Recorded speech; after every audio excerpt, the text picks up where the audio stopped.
नमस्कार दोस्तों, आज हम पढ़ने वाले मध्य प्रदेश का भौगोलिक विस्तार। तो हम समझते हैं कि मध्य प्रदेश का भौगोलिक विस्तार कैसा है। तो सबसे पहले आते हैं मध्य प्रदेश में।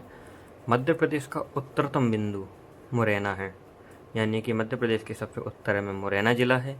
मध्य प्रदेश का सबसे दक्षिणतम बिंदु बुरहानपुर है और सबसे पूर्वी बिंदु सिंगरौली है और सबसे पश्चिमी बिंदु अलीराजपुर है और सबसे उत्तरी अक्षांश पे 26 डिग्री 30 मिनट पर उत्तरी अक्षांश मध्य प्रदेश का है और पूर्वी देशांतर में 82 डिग्री 48 मिनट है और उत्तरी अक्षांश में दक्षिण में 21 डिग्री 6 मिनट है और पूर्वी देशांतर में पश्चिम में 74 डिग्री 9 मिनट है। अब आते हैं मध्य प्रदेश के क्षेत्रफल पर।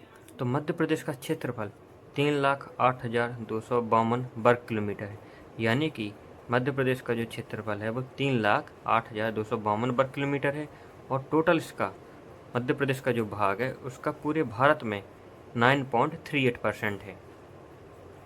अब आते हैं मध्य प्रदेश में कर्क रेखा। तो मध्य प्रदेश में कर्क रेखा 14 जिलों से गुजरती है।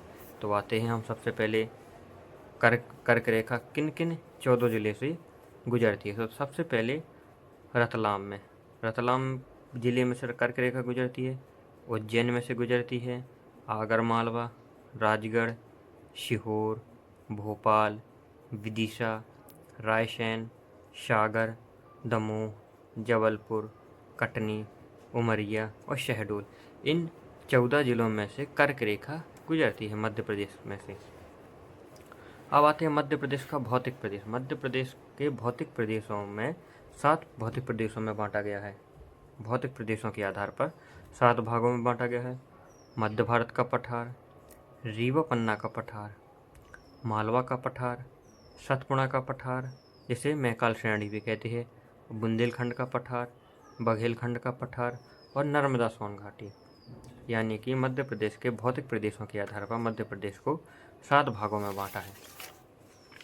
फिर आते हैं मध्य प्रदेश की भौतिक संरचना एवं उच्चावच के आधार पर मध्य प्रदेश राज्य को 3 भागों में विभाजित किया है। यानी कि भौतिक संरचना एवं उच्चावच के आधार पर 3 भागों में विभाजित किया है। कौन कौन है वो 3 भाग? मध्य का उच्च प्रदेश, सतपुड़ा मैकाल श्रेणी और बघेलखंड का पठार। अब आते हैं उप प्रदेशों के आधार पर, यानी कि मध्य प्रदेश को उप प्रदेशों के आधार पर 5 भागों में विभाजित किया गया है। पहले है मालवा का पठार, मध्य भारत का पठार, बुंदेलखंड का पठार, विंध्य कगार या रीवा पन्ना का पठार।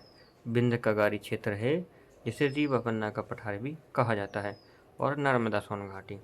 अब आते हैं मध्य प्रदेश में कुछ प्रमुख तत्व है भौतिक आधार पर। तो मध्य प्रदेश की सर्वाधिक ऊंची चोटी धूपगढ़ है जिसकी ऊंचाई 1350 मीटर है, जो पचमढ़ी में स्थित है। सबसे ऊंचा जलप्रपात चचई जलप्रपात है जिसकी ऊंचाई 130 मीटर है, जो कि बीहड़ नदी पर स्थित है। फिर है सबसे बड़ी नदी नर्मदा नदी है जो मध्य प्रदेश की जीवन रेखा है, जिसकी लंबाई 1312 किलोमीटर है। फिर आते हैं सबसे ज़्यादा पाई जाने वाली मिट्टी। तो मध्य प्रदेश में सबसे ज़्यादा मिट्टी काली मिट्टी पाई जाती है। अगर वीडियो अच्छा लगा हो तो लाइक करें, शेयर करें और सब्सक्राइब करें। धन्यवाद।